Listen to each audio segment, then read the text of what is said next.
you ready to have fun? Because this is going to be like a roller coaster ride. You're going to be bouncing up and down. Like we're all going to Miami. We're all going to Miami.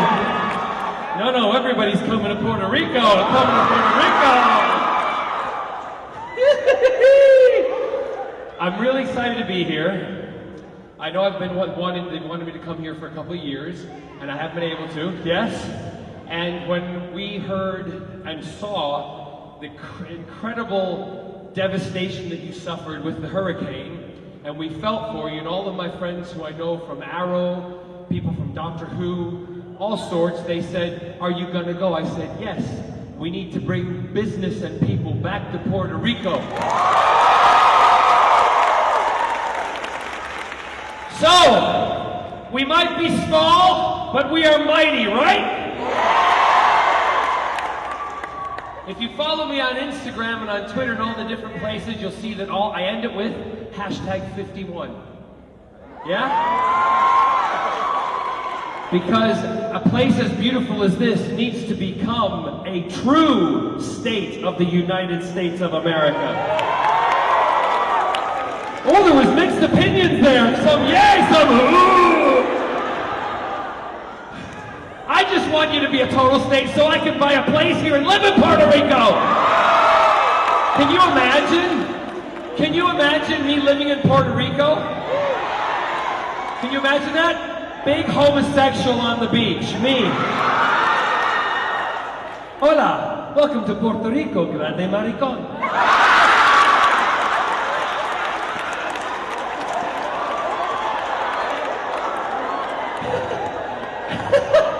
I have to tell you a very funny little story, and it's there's part of it in Spanish. I got a couple of stories I want to tell you. First of all, my first boyfriend, okay? My first boyfriend was from Córdoba, Spain. All right? And he, obviously I learned some Spanish from him, and he invited me to go meet his family. Now, when you translate certain things into Spanish, I was thinking literally, okay? Oh yeah, just you wait. So I was practicing, and I'm thinking, when I meet his mother, I want to be able to ask her what I want for dinner, okay? So I get to the house and we are introduced and she's kissing me and loving me and I feel very welcome, and she says to me in Spanish, I'm not going to do it, but she says, John, come. And I went, sí. Thinking I could speak Spanish like one word at a time, right? She said, okay, come. And I went, sopa de polla.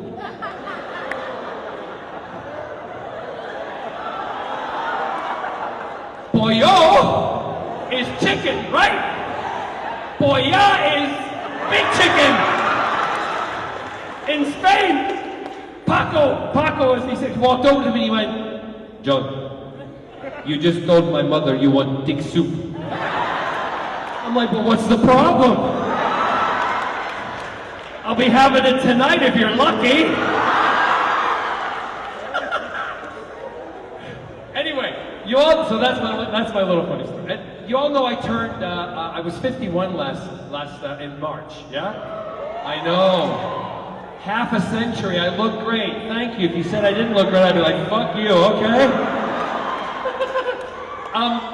So when I turned 50, I had a huge 50th birthday party. We flew a lot of people in from different parts of the world. And when I first started on Arrow 5 years ago, I was introduced to Stephen Amell, and Stephen was saying, I know, Stephen Amell. Oh, yeah.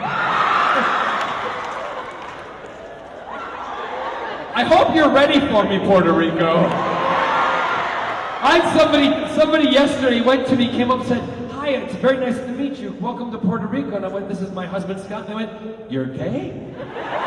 I went, yeah, out loud and proud. Are you scared now? So, my birthday party, Stephen Amell said to me, he said, John, welcome to the show, and we're really glad to have you here with Doctor Who, your past, all the fan base, everything. I said, yeah, Stephen, I've got my 50th birthday, I'm probably going to spend it while I'm on Arrow. And if I do that, I said I've never had my birthday off. I've always been on a TV set or working when I've had a birthday. And he said, well, if you do have a big 50th birthday party, he said, I want to be invited to it. And I said, okay. So I ran to the producer's office, and I'm like, Stephen Amell said he wanted to come to my birthday party. I need my birthday off. And I went back and I said, they're thinking about it. Steve, he said, if I do come, John, he said, I'll pop out of the birthday cake in a gold lame bathing suit. I need that fucking birthday off! Steve Amell says he's gonna pop out of a birthday cake in a gold lame bathing suit, and you better give me my fucking birthday off! They gave me my birthday off. So, I am at the house. We're having a nice party, everything's going well, but first of all, my nieces and nephews took me out to go, you know, quad biking, ATVing, yes? Right, so they took me to this ATV place in Palm Springs where we live, where I have been before. However, for my 50th birthday, I don't know if you saw on social media, I shaved my head. Because this is not real. No, it's real hair, it's not a wig. Bitch, get real, this is real. It's the color that is not real. I am completely gray. I know. You don't have to tell me all the time, sister. So I'm completely gray, right? So I shaved my head. I wanted to see what I looked like. And I think I looked pretty good, okay? Quite handsome. So I took my nieces and nephews who are all in their 20s, okay? And we went to go to do the quad biking. And I've met this guy before who runs the quad bike place. My nieces and nephews were all standing in a semicircle. And the guy's over here and he's saying, yeah, okay, when you're gonna do the quad bike and if you're gonna go driving up with the quad bike real fast, please don't put your feet down, because if your feet go down and the quad bike rolls back, it's gonna roll back on your legs, you'll break your legs, they'll get chopped off, we'll have to call you Peggy. Thinking, okay, he's a little funny, kinda cute. And he says, and if you go full throttle, please don't put it on hard, because you'll throw the quad bike back, you'll flip off your back, you'll hit your head, it'll fall off, and we'll have to call you the face of Bo. I'm like, he recognizes me. Even with no hair, and he's kind of cute. And he keeps looking at me. He goes, yeah, and if you go up really fast and you turn a corner and you go over your side, you don't want you to go around the corner and go on your side. Because if you go around the corner and you go on your side, you know something? You look a lot like that guy from the TV. Yeah, except older.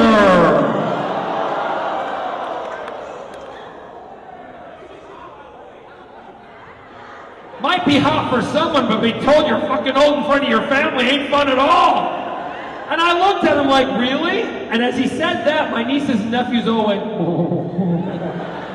And then he looked at me and said, yeah, you look like that guy from Malcolm Merlin and Doctor Who and stuff. He said, but he doesn't have that old man hair.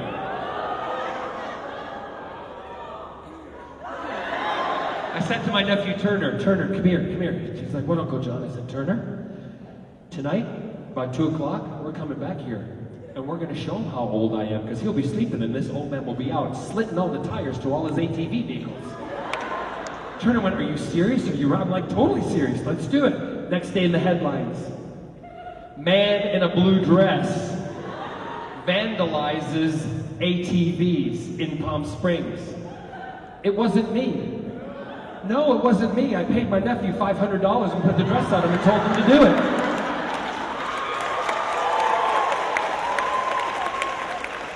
I'm totally kidding. I only vandalized one. Anyway, listen, what I do, I love to tell stories. I love to feed off of you guys. So if you have anybody have any questions they want to ask, so if you come into the line up here, if you have questions, come right in the middle. Come in, but don't rush, but, you know, hurry up. And if I can ask the photographers, if you can stop now, you've got enough, yeah? So if we can clear out, photographers, yeah, are you done? Do you have what you need? Do you have, hey, look at me. Do you have what you need? Sir, do you have what you need? Well, come and get a couple of pictures, because it distracts me with you guys doing this, because I'll do that and all that shit, right? Is that okay? What? I'm the perfect TARDIS turnaround. No, stand there. Don't do that.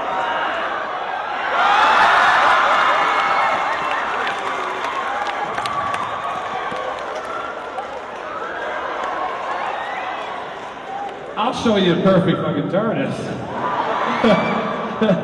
One more? Oh, come here. I know you want it. Get in here. Get in here. Ready? And go.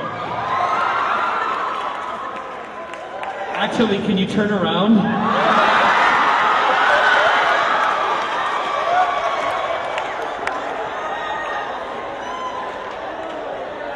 It's the biggest blue box you've ever been in your life, right?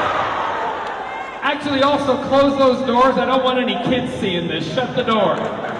Shut the door, yeah. If people are in, they're in now. If they're not, fuck them, they missed it. Shut the door. This is a private party going on in here. Hurry up, get them in and shut the door. Once it's shut, it ain't opening, like me. Okay, now that we're all in the middle, if you can go down, said the actress to the bishop. If you guys can sit down, go on the ground. How do you say go on the ground? What? Al piso! Casabalala, I didn't understand a word of that. There you go, now everybody behind you can see, okay? And when you ask the question, if you stand up or, well, honey, you'll be all right. You stay seated, okay? I have been known to work miracles, but I don't think I'm that good. Give me a second. So, where was I? Anyway, so the photographs are done. Good. So, I love feeding off you because you inspire me. You help me tell stories. This young lady right here. Go ahead. Oh, there's no mic on. Push the bottom. It's on. Well, technical difficulties. Can we shut the door, please? If they're not in by now, they're not in. Shut. If they want, unless they're gonna cry. Good luck on explaining to the kids on the way home what the hell is going on here. How many families are in here right now with their kids? A couple. Yeah. Well, they're old enough. They're very pretty. Yeah. Okay, go ahead. Hey, when they told you, when BBC called you, what was your first reaction when they said, hey, you're going to be playing Captain Jack? The first reaction, I went to the audition, and when I was auditioning for Russell T. Davies and also Phil Collinson, who was one of the producers, I went to the audition, but I was very smart, because it was the role of a lifetime, and I thought, I'm going to make an impression here. So, I was doing a show in the West End called Anything Goes, and I was working on that. My niece Claire was with me, and I said, Claire, I've got to leave you. I've got to go do this meeting between shows, and I'll be back. So what did I do? I put on a whole leather outfit, okay? And I got the helmet on because I was on a motorbike, right? So I got on the motorbike, and I rode to the audition over at the BBC, and I knew when I was going into the room, I was going to be auditioning for 2 gay men, right? So I walked in the room, I had longer hair, I pulled my helmet off, I shook my head, I sat down in front of them, right? In leather pants like this. Russell and Phil told me afterwards they couldn't concentrate. They literally were they said inside they were like, so I read the character from the script. I read him as an American, I read him as a Brit, and I also read him as a Scotsman, okay? All the lingo that I speak. So I'm sitting there, and when I was done, I sat with them and I talked to them about Doctor Who, how if they employed me being a musical theater performer who never gets really a chance to be on television, because people think musical theater performers aren't actors, which is bullshit because we can do all 3 things, which, you know? So I said, if you take a risk, this would be the job of a lifetime. As a child, I grew up watching Doctor Who. I am a nerd. I am a geek just like you guys. Why do you think I'm dressed like this? I'm a homosexual geek. Even better. So I then finished my conversation with them. I walked out the door, and they said when I walked out the door, they both looked at each other and went, oh my God, it's Captain Jack, that's him! That's him. They called the BBC. The BBC then called me 20 minutes later. I just got back into town. I was with my niece. The phone rang. I answered it. They said, John, we just want to tell you, you are Captain Jack. I went, yes! Ran against the wall. It did a backflip off the wall. Landed. Went, yes! And this old lady walked past me. She went, you all right, dear? He goes, a problem. And I went, no! I don't have a problem! But there's something really exciting going to happen to me in my life, but I can't tell you! She looked at me and she went, all right, dear, calm down. Walked away. That was exactly how it happened. And my niece was like, Uncle John, are you okay? I'm like, Claire, the best thing in my life has just happened, and my life is about to change. I get to travel with the doctor. So that's how it happened. Thank you, sweet. Yes, young lady behind. Oh, I like your TARDIS outfit too. I've been in you. Both of you. Take it how you like it. All right, sweet. How do you think a Doctor Who episode would take place in Puerto Rico? Like, how would the Doctor react when aliens would there be? How would Captain Jack react with the locals? Well, I think Captain Jack being Captain Jack, because let me just tell you, Puerto Ricans, statistically, are the most perfect, beautiful people. I'm not just saying this because I'm here. That's actually in an article that my husband made me read, okay? And I can tell you right now, my husband is with me, Scott, and I'll bring him out in a second. Sweet, you want to move over so I can see the young, there you go. It's no excuse. Even if you're in a chair, get the fuck out of the way.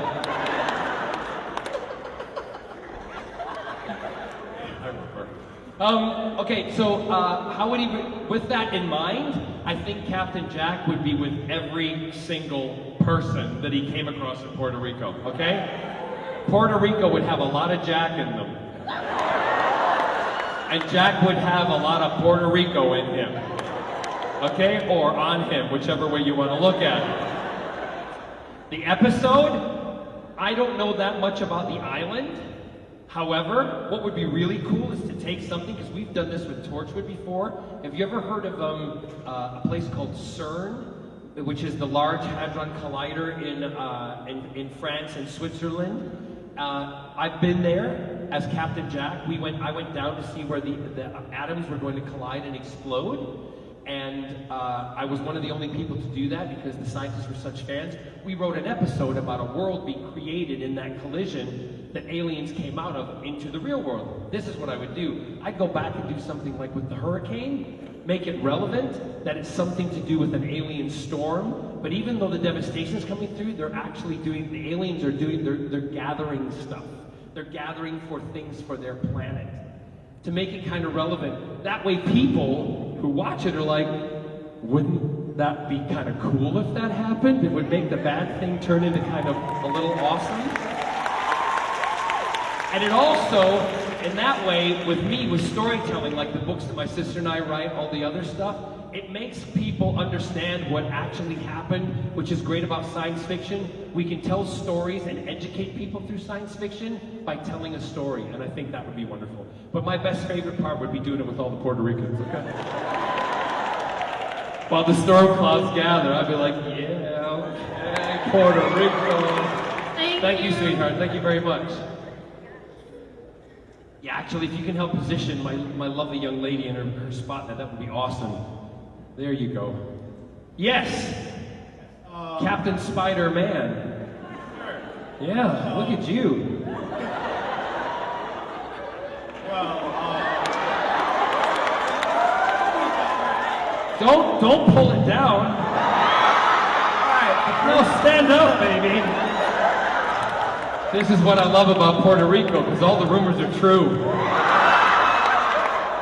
Alright, so the first I have to stand like this now. first thing I wanted to say was thank you for coming. Obviously we've been through a lot. Thank you for having me. So it's really great having you here, especially with the hurricane. power not being, not consistent, one would say. That's okay. Yeah. So my question is, in the set of Arrow, who are your favorite people to work with, and what is the weirdest experience? You want me to tell you who the favorite people in Arrow are that I work with? That means I'm never going to get employed again if I say that. Hey, David Ramsey answered it last year. Did he? Yes. Don't make that face with me. Listen, I have slept with David Ramsey, I'll tell you that. David Ramsey is funny because David always gives me a big hug, and when he gives me a big hug, you know how big David is, right? And me being just the petite little flower that I am, I say, David, just press it against me. And every time David hugs me, he's like, for you, John. So David Ramsey's my favorite. I also love I love working with Steven because Steven, in fact, my husband Scott designed Steven's house, which he has in Palm Springs, a couple of blocks away from us. My husband's an architect, and Steven and I have a lot of good fun together because Steven has the same kind of sense of humor that I do, and just like the stupid things. One of the things that I did to Steven on set, and this is what I love about him, he will stay. Steven knows everybody's lines. Steven has a photographic memory. So if you get a word wrong, Steven will know and he'll correct you, which I'm like, shut up. So that kind of situation is that gives you the type of person that he is. He doesn't crack very easily. Now there was a scene that we were doing together in a big square, and it was Malcolm Merlin walking around Oliver, and telling him about how he's going to beat him and do all this stuff to him. And at the end, I'm supposed to look him in the eye, and let's just say I say to him, or I will kill you, and I'm supposed to walk past him, and the camera is supposed to pan in on him and stay on him, okay? I told the guys in the camera, don't stop running. Keep the film, keep it going when I'm finished, because I'm going to do something, okay? So I'm circling around Steven. Talk, blah, blah, blah, Malcolm talks, blah, blah, blah, blah, blah. And I turn to him, and I look at him and say, otherwise, Oliver, I will kill you. And then I turned that way, instead of that way, and I went, because shoot that poison arrow through my heart.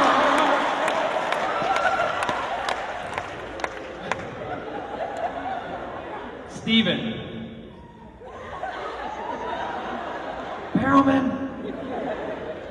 So I love working with Steven. Emily is lovely to work with because Felicity, I don't know if you ever noticed that when Malcolm and Felicity are in situations together, Malcolm and Felicity always look at each other. Because Malcolm has a great respect for Felicity. However, he will rip her head off. Right? And she would rip his off. But they always look at each other because they know what's happening is right. And there's an acknowledgement there, and there's respect there. And that's a character choice that we both wanted to do. So, however, I never really get to speak to Emily as a character on set, I always put that little look in to have a look at her. Deep down, Malcolm likes Felicity. Hello, sir. How are you? You hope I like Puerto Rico? I don't want to leave. We have a code. Listen, I'm going to tell you a secret. We have a code word. Brett, are you here? Come here. This is one of my best friends, Brett and Javier. I brought them along with us because we just like to have fun. And if you've been following on Instagram, I'm going to ask you one question. So Brett and I have a code word. When we're in the hotel and Brett brought his husband, who's Javier, and we've been friends for what? 23 years, okay? Brett knows everything about me. And I know everything about Brett. When somebody hot or just Puerto Rican walks past us, what is the word we use as a code word if we want to have a double take? Insane. Insane. So people don't know that we're like looking at them. So if you see us on the street and we walk past it, I'll go, Brett, insane. And he'll turn insane, and then sometimes it's insanity. So look at me right now. Insane. You're getting to know all my secrets. First of all, you are. Hold the mic up closer to your mouth. Pretend sorry. it's me. It's fine. Oh, shut up! He doesn't care. You are an amazing actor. You are. Speak right as sir. Speak. I I'm can't sorry. hear you. I'm sorry. It's okay. You're the greatest thing to happen in Doctor Who. Thank you. The very first movie I saw you in was in Shark Attack 3 Megalodon. What a piece of shit. So, Oh! Can I tell you a story? Yeah. About Megalodon? Yeah. Do you want to finish your question, then I'll tell you the story? this is related to Megalodon. What was your experience working on that? My experience on Megalodon was very interesting because it was one of the first movies I ever did. And I said to Scott when I was going off to do it, I said, honey, actually, no, it was before we met.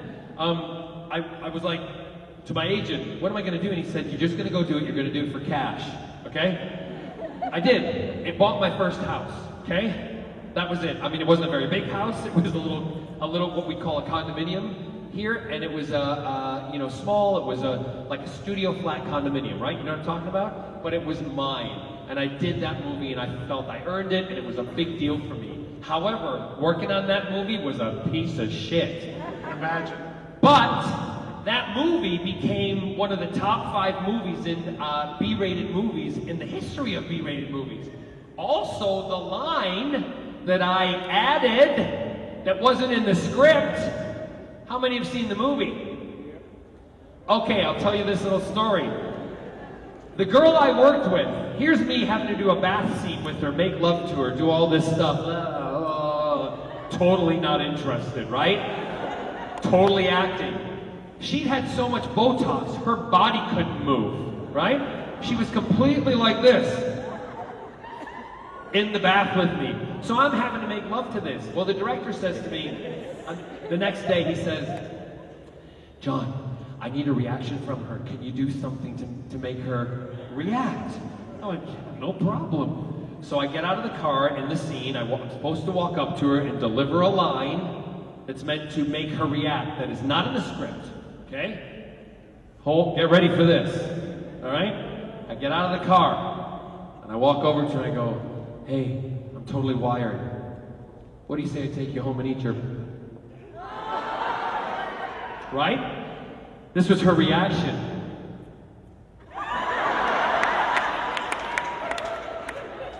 Huh? For those of you who don't know what I'm saying, I said, what do you say I take you home and eat your cat? Get it? Get it? Get it? So I thought nothing of it, right? She didn't react, we moved on. A couple months later, I go in to do the voice dubbing, because you have to fix some things, right?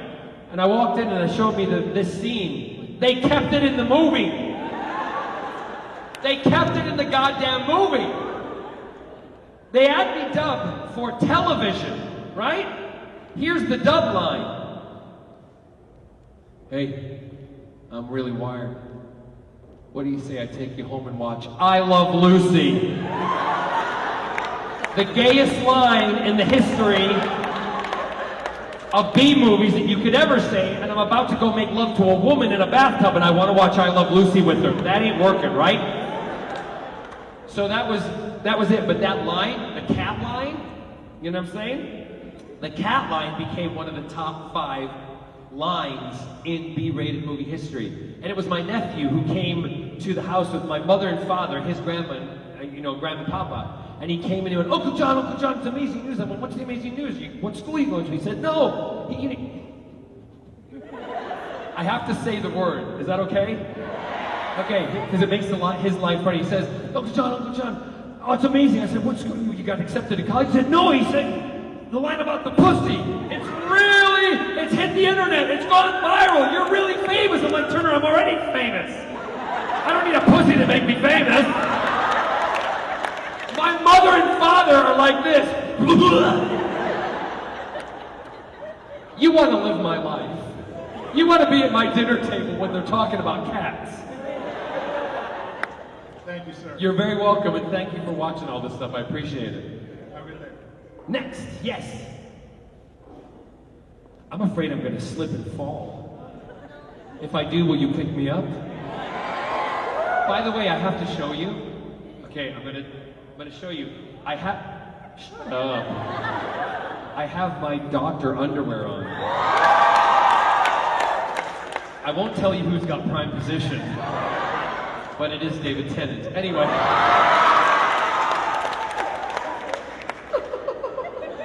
You two have no idea what's going on here, do you? It's some big queen in a dress. But the fact that you're hot and you're looking at me, I like it. Look at him right there. Come on stage and show. No, both of you, come here. Look at these two little hotties. This is what they're standing back going. You two, don't you be shy. No, you get on.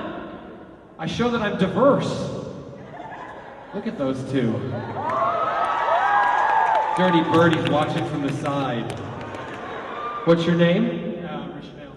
Rishnell. What's your name? Miguel.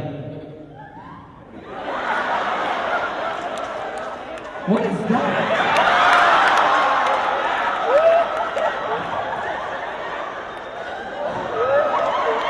Mi amor, Puerto Rico, más grande. Chicken. Does it say cock-a-doodle-doo? Or cock-a-doodle don't? Guys, thank you for letting me play, okay? Good. See you later. Nice to see you. Bye, Miguel. Oh, yes. Hi. Hi. You're safe. So the first, Scott, get your hands off him! so the first time I saw you was in Doctor Who when you appeared on the, I think it was the second episode of the series, when... No, it was episode 5. Episode 9. Yes, See, and it was where you had Billy Pepper in your arms over Big Ben during World War II. That's correct, and that was Empty Child. Is that right? Yes. So for a lot of time, I've seen you as this like diverse actor who can really change the attitude of his role. And when I discovered Torchwood, amazing show. Thank you. It always crossed my mind if there was ever some talk about a crossover between Doctor Who and Torchwood, sort of the thing. But I did. You have? Yeah, but see, you didn't see it in Britain when we made them. Doctor Who and Torchwood were running at the same time. So we lived in a building we called it Who Towers, okay, in Cardiff, Wales. David lived in it, Billy lived in it, I lived in it, Russell lived in it, Elizabeth Sladen, Sarah Jane lived in it, we all lived in it. I wanted a part of history, so I bought mine, okay? I bought the apartment that I lived in because I wanted to have that piece of history from something that I had done. We would be working some nights. I'd be doing night shift. I'd get home. David would be getting up in the morning to go do Doctor Who. The TARDIS was here in the studio, and a curtain separated the Torchwood hub. So sometimes I would finish filming in Torchwood, and I would then change, just put on some different pants and a shirt, but the jacket always stayed the same, and I would then step onto the TARDIS and do a day's work in the TARDIS. I did that for 4 years, I think it was. So, however you watched them here, that they were different, they were going on at the same time in the UK, so I did crossover. The only thing different is that Doctor Who characters like Rose and the Doctor would never come into Torchwood. Because Doctor Who in Britain is considered a family show. That's why Captain Jack was not as in Doctor Who, he was more fun and funny, whereas in Torchwood, he was just anybody's, right? So I was the only character that really crossed. No, but I'm more referring to like... No, that's not the answer I wanted. into like a mesh of styles between the cinematography and, the different plots that would mesh together to make an entire episode of both universes colliding, or both shows colliding. We did that a little bit in the last. The last episode that was David's. I think it was the end of Days. Oh yes, the end of Days. part two episodes of because we did go into the Torchwood hub, and that's where Gwen and Yanto were fighting the Dalek. So there was a little mesh, but the thing is we couldn't do the mesh, or we were not allowed to do a lot of meshing with the Doctor Who world because it was a family show. So we just weren't. This character, Jack, was able to jump in between because he was different in one than he was in the other. Yeah?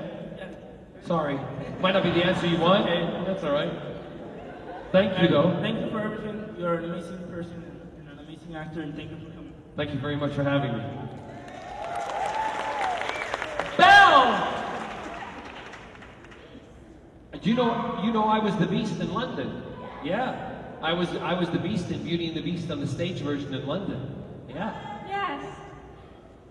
So what's the question?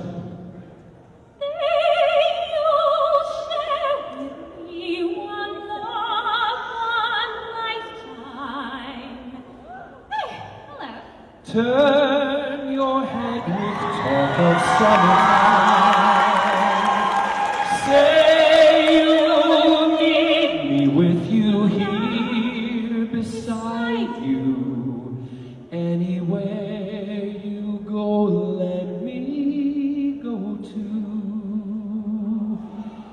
Love me, that's all I ask of.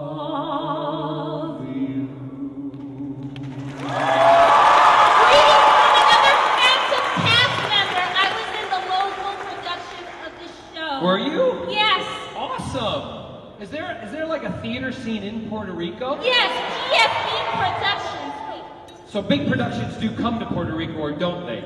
Well, we do have let her answer. It's her moment. I get the excitement. I've been in you already, girl, so just chill. Yes. We don't do much musical theater, but our local community church does musical theater plays, and we just made Les Miserables. Oh wow! But do big productions come from the mainland to Puerto Rico? Okay, so No. people are going, no. I'll have a talk.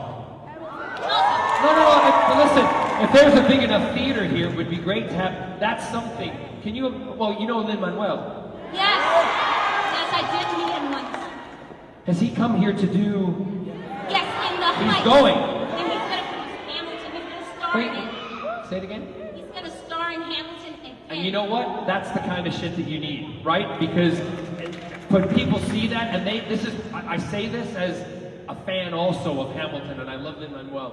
What you guys need to make sure is that show is so busy, because then other producers will see that show has been busy, and that there's a market for it, because the more people that go, and then if the other shows come, you're gonna have, because you got those ships coming in, you got a lot of people that need something to do before they get on that ship, right?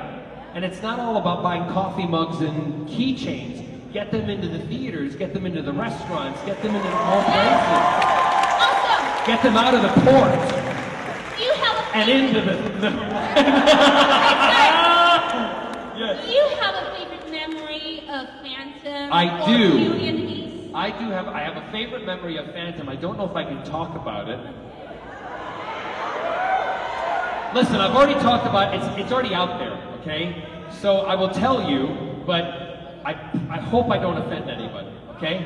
I was in my early 20s, right? And I was in Phantom of the Opera playing Rowland. One of my best friends, who's still a good friend of mine, a girl who was playing Christine. We dared each other to do something for the whole show. Are you ready for this? You've all heard about those jingly balls, you know, ding, ding, ding, ding, ding.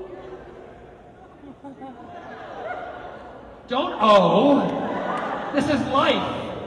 I'm sure some of you do it in your bedroom, you know what I'm saying? We're just in this private room and we're gonna talk about it. She dared me to do something with something, right? Right? And I dared her to do something with something, right? When she was walking around the stage, you could hear, chicka, chicka, choo, ching. And I had to walk like this. When we did that song, and we got to there was a bit, you know, she does the credential, she goes, you know, yes, that bit. Something tingled or twingled. She lost her way, and the conductor just put his hands down and shouted, "Give her a map!" Right? Then we got to the big song, and we hit the big high note. That, anywhere you go, I went, anywhere you go. Woo! Mine popped out. Because when you sing, you have to press down. And what happens when you press down? You either fart or shit yourself. Well, I farted and a cannonball came out. It was like being at the castle up on the hill all over again. Anyway, that's one of my fondest memories, and I never wrote about that in my book, but I told that story in London at the last show I did. It brought the house down. Thank you, sweetheart, and you look beautiful. Thank you so much. You're welcome. Keep singing. You have a beautiful voice.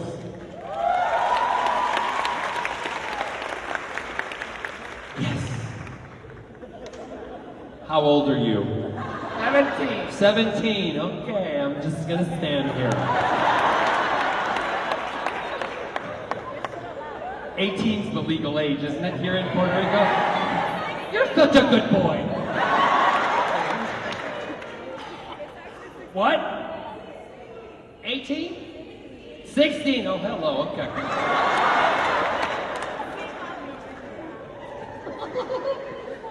Go ahead. If you could change one of your roles in a different series, like Arrow or Doctor Who, which character you would want to be? You know, funny, you're not the first to ask me that question, and I'm going to give you the same answer that I tell people. I absolutely love Captain Jack Harkness. I would never change a thing.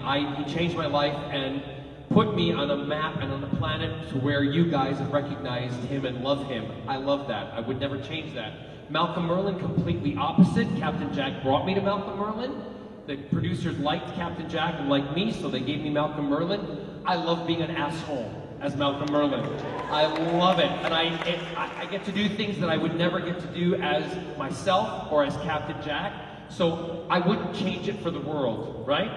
Because I don't see Malcolm as a bad guy. I see Malcolm as a hero who, seriously, think about it. Oliver Queen does exactly the same things that Malcolm does, right? And gets, oh, Oliver, we love you. Malcolm does it, and they're like, Batman! And Malcolm's like,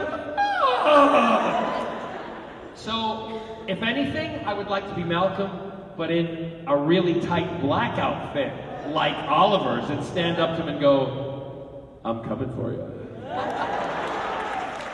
Thank you. Have a nice day. You too. Thank you very much. Call me when you're 18. Hey, Mrs. McFly. Thank you. I know. See, I'm a nerd too. Do you know I used to have a DeLorean? Yeah, I had a DeLorean and I had it shipped it was in, long story short, I got it in Wales, it was shipped to me, and it was beautiful, pristine condition. My sister was staying with me in Who Towers, and I said, look, let's take it out, let's go for a drive. It had just been delivered. So I put on my Captain Jack coat. I get in the DeLorean and driving around Cardiff, and people are looking at me going, look, Captain Jack in a DeLorean! What's going on? Crossing all the genres! We almost ran out of gas. I go to a gas station, and the gull wings go up. Beautiful. Oh, I stepped out, and I go to the gas pump, and I get the gas pump out, and I go,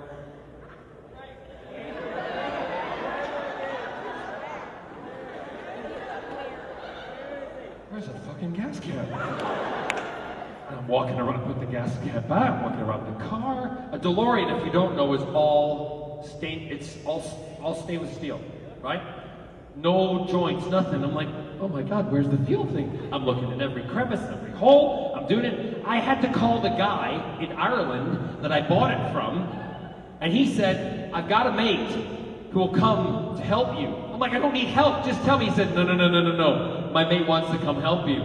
And I'm like, okay, so I waited almost an hour at the gas station. My sister and I go, where the hell is the gas tank? This guy walks up, right? He walks up and he goes, hey. I said, hey. He said, so, Captain Jack Harkness is a dumb shit. Can't find the gas cap, right? And my sister looked at me, she went, take it. I'm like, I have. And you know what he did? He walked up to the louvers in the back, he pressed it, louver popped up, there was the fucking gas tank! And I went, where did you come from? And he's like, I came from Birmingham. And I went, that's like an hour or so away. And he's like, yeah, I just wanted to see your face when I did that.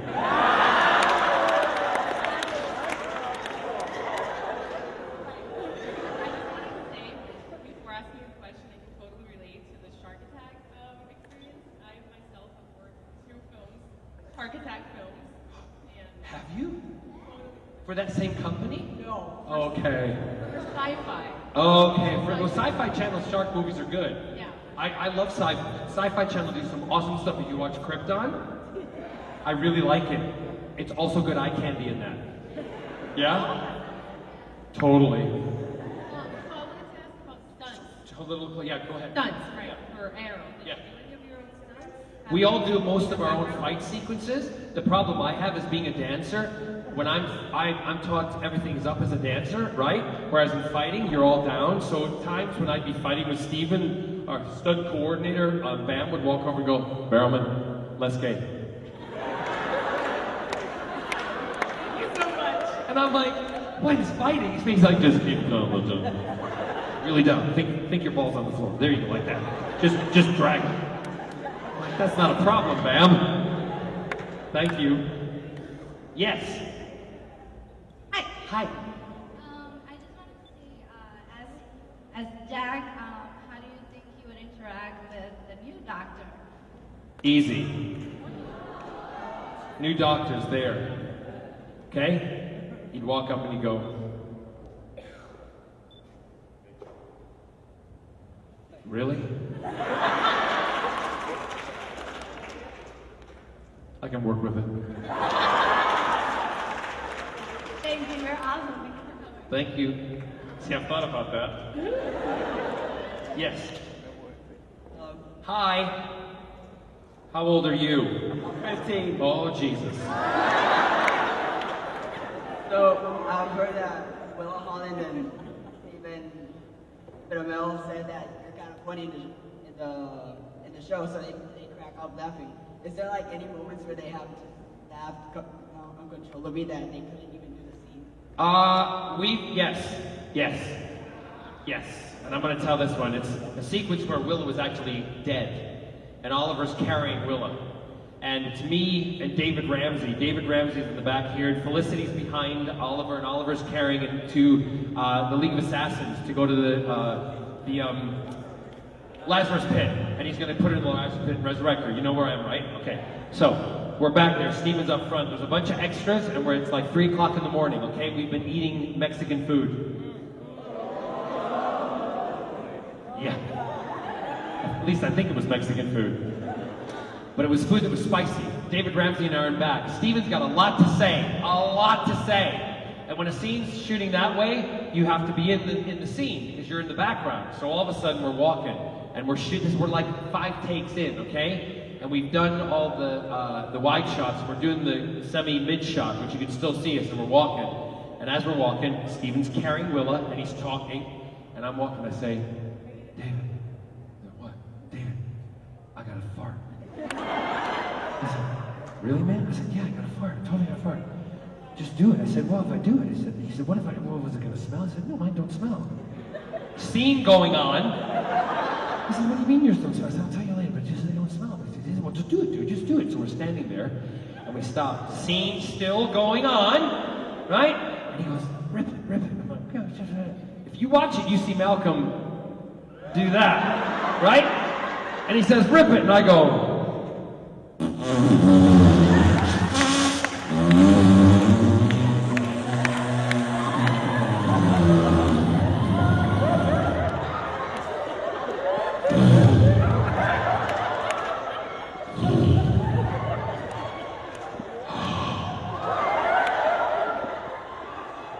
and then I go, you smell anything, David? He's like, no, dude, I can't smell things. That's amazing. Totally can't smell it. All of a sudden we hear, the scene's still going on. Cut! Steven turns around and he goes, fart in my mouth and prove it!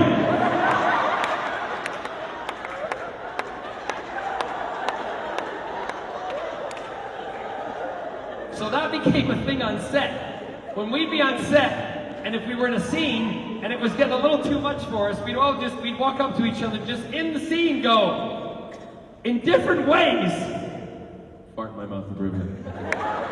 All the time. The other great one was when we used to walk up to Katie Cassidy. We decided all for 1 week, we just all walk up to her in the middle of the scene, in the middle of nowhere, and kiss her. Like, we'd finish the sequence with her, and she'd be done, and we'd all walk up and go, And she's like, you guys are so sweet, what's going on? I'm like, we're just fucking, why is everybody kissing me? Anyway, that was more funny when you do it, but anyway. Yes. Hi. Hi. First off, Captain Jack Harkness. Is your real name a pickup line too? Yeah? Because the best pickup line is, hello. Captain Jack Harkness. And you are? I didn't hear you. Amy. Amy. Amy first. What? Pay you first? What do you want to call me? What? What do you want to call me? How old are you? How do I need to be? You bet. No, wait, no, sir, you don't have to pull it away from her. I'm rude as shit. She can be rude as shit if she wants to be. I know how to cut it down. Don't worry about it. Anyway, you have a question? Actually, inspiring words for us. Hold it steady and hold it in and speak to it. Yeah. Speak to me. Good. Inspiring words for us gays. Don't say it with a whisper. Be proud that you're gay. For Inspiring. us gays in the audience that can say Yeah, out great. loud. Because the more proud we are and upstanding about it, the less people will treat us like shit.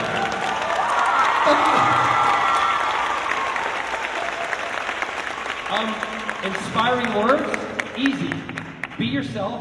Never apologize for being who you are. And if someone's an asshole to you because of your sexuality, you be an asshole right back. Stand up for ourselves. I'll just preach a little bit on there. I grew up in a generation where everyone apologized. They'd be like, they're gay. No, not anymore. If somebody's mean to me because of who I am, I have a right to be mean right back. That doesn't mean I'm going to hit them. Doesn't mean I'm going to punch them. But I have a right to speak. If they're rude to me, I can be rude right back. And I think that we as the LGBTQ community need to stand up more and stop apologize for who we are, but be proud of who we are. That's it. Come here. Come here. I have a 5-minute call.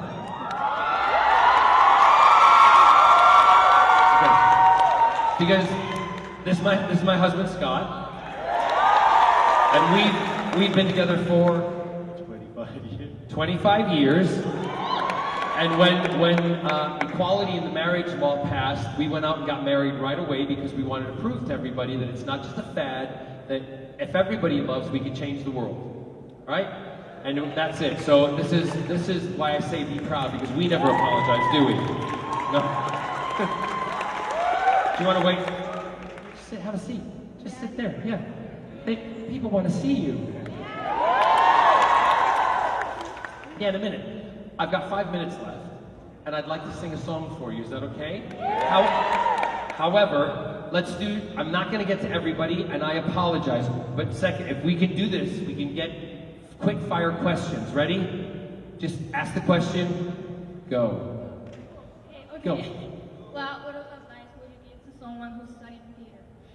The advice for studying theater, don't do it as a hobby, do it as a career. And if you're a working actor, you're a successful actor. You don't need to be making a lot of money, you just need to be working, and that's a successful actor. Work hard and, just commit to it. Seriously, that's the best advice. Thank you. Hello. My question is? Yes. What is your favorite doctor? My favorite doctor is David Tennant.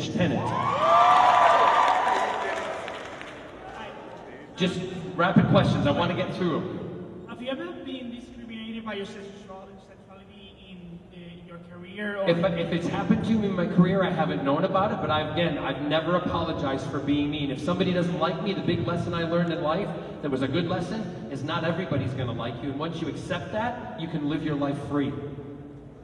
Yep. They have to respect me, but they don't have to like me.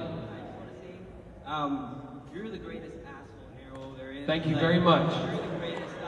I just wanted to ask, what is your favorite scene in film and Arrow? I don't really have any favorites because I love doing the show, and you answered the question in a sense for me. I love being an asshole in more ways than one. And hi, my name is Mark. Yes. Your opinion, if you think you should, the movie version of the DC and the TV should combine, or should it stay? I have no idea. It's not up to me, but I would love to come back. If they asked me to come back to be Merlin, I would do it at the drop of a hat, as I would with Captain Jack. Yes. Which fandom is the craziest and the wildest? Is it the Doctor Who fandom? Is it the Arrowverse? It's when they both come together and they have a couple of shots of tequila. They're fucking awesome. Hi, John. Hi, Scott. How are you? Thank you for the photographs. You're very welcome. It was great to see you guys. Thank you. Really quick, tell us something more about your charities because we participated yesterday and we love to hear you. If you want to know more about my charities, you can go to my website. But right now, I've got a T-shirt that you can come down to the booth and you can order it via Scott with on the iPad. It says Target homelessness, not the homeless, because I was discriminated against with a homeless man by Target in the mainland, and I wanted to do something to give back to the homeless and help people because women, you should know this. Women who are homeless have no way to help themselves with feminine hygiene, and we need to help that out, at least get stuff on the streets to them, and also with families and men who are homeless also. Great, awesome, thank you very much. I can only take one more, guys, and then I'm going to have to sing. Yes, go ahead. Okay, so just give it to that gentleman, and he'll give it to Scott. No problem, yes, thank you. The question behind it. And that's the last one, I'm sorry. Don't worry about it. Mr. Barrowman. As Captain Jack Harness, what was your reaction when you found out that your character is actually the face of Bo? All right, this song is a song that, you want to stay on? This song is a song that when marriage equality passed in the U.S., we went to get married and we went to the Riverside County Registrar's office, and there was a lot of older couples in their 70s and 80s, and one of the guys came up to me and he said, you know, we know who you are, Mr. Barrowman. Can you witness some of our marriages? And I said, of course. I said to Scott, it's going to be a long day. And we stood there and we witnessed all of the marriages of people in their 70s and 80s. And one gentleman afterwards, the same guy, came up to me and he said, John, he said, we want to tell you how proud we are today that you did this for us because most of us don't have family anymore. And we never thought that in our lifetimes we'd ever see the day where we could celebrate who we are and the person that we love openly and it be legal. And they said, this means a great deal to us. I went away and I recorded this song about that day because nobody, no matter where you are, should tell you who you can love, how you can love, and where you should love. And everybody should be able to love who they want to, no matter how long it takes. This is a song called 1,000 Years.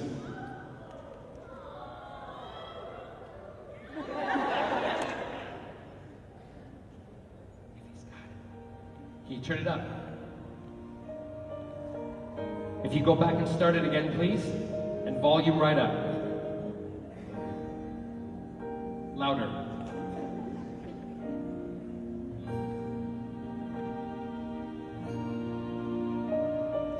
Heart beats fast, colors and promises. How to be brave, how can I love when I'm afraid to fall, watching you stand alone. All of my doubts suddenly blows away somehow. One step closer. I have died every day waiting for you. Darling, don't be afraid. I have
love you for 1,000 more.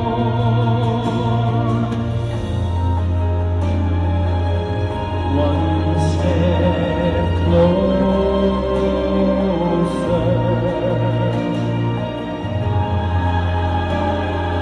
One step